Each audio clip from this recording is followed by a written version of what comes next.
अमित जी, काफ़ी लोग कहते हैं कि आप और मोदी जी एक ही सिक्के के दो पहलू हैं, तो इस जुगलबंदी का राज बताएं। कैसे केमिस्ट्री? कहना ठीक नहीं है। मोदी जी और कार्यकर्ता दोनों एक सिक्के के दो पहलू हैं।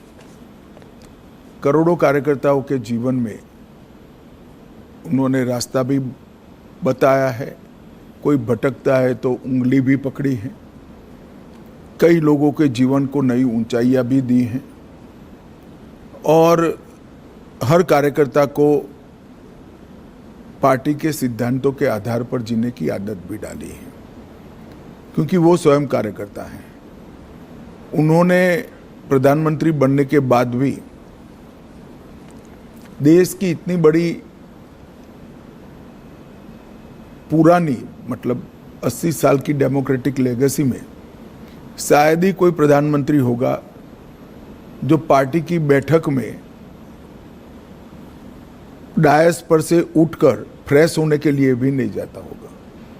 3 दिन की कार्यकारिणी है तो 3 दिन पूरा वो मंच पर आपको सजग अवस्था में पूरी कार्यवाही में ध्यान देते हुए दिखाई पड़ेंगे।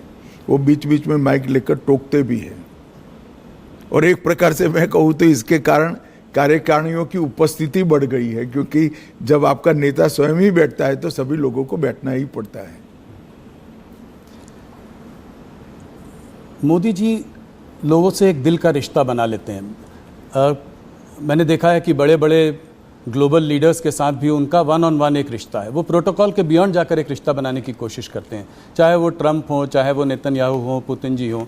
तो और अगर दोस्त कभी रूठ भी जाए तो उसको मना भी लेते हैं। तो ये कैसी क्वालिटी है जो? देखिए, कोई भी नेता जब अपने लक्ष्य के लिए और अपने देश के लिए काम करता है तो प्रोटोकॉल नहीं रहते हैं। लक्ष्य को प्राप्त करने के लिए, देश को ऊपर ले जाने के लिए जो कुछ भी करना पड़ता है वो साहसिकता से वो करता है और इसमें कोई बड़ा साइंस नहीं है। जब अपने आप को आप निकाल लोगे, अपने आप के अहंकार को निकाल दोगे तो सब कुछ साहसिक हो जाता है।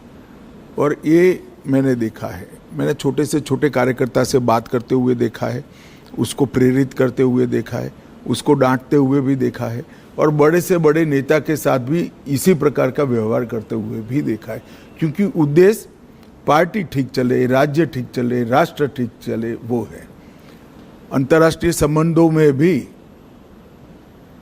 उन्होंने व्यक्तिगत रिश्ते तो बनाए, मगर वो व्यक्तिगत रिश्ते हमेशा भारत के उपयोग में आए। उनकी अंतर्राष्ट्रीय नेताओं की दोस्ती से मैं सार्वजनिक रूप से कहना नहीं चाहता, मगर ढेर सारी घटनाओं को मैं जानता हूं जिससे भारत को इतना फायदा हुआ है। कई प्रकार के अद्भुत फैसले हुए हैं जो कभी फॉरेन पॉलिसी के माध्यम से होना असंभव था।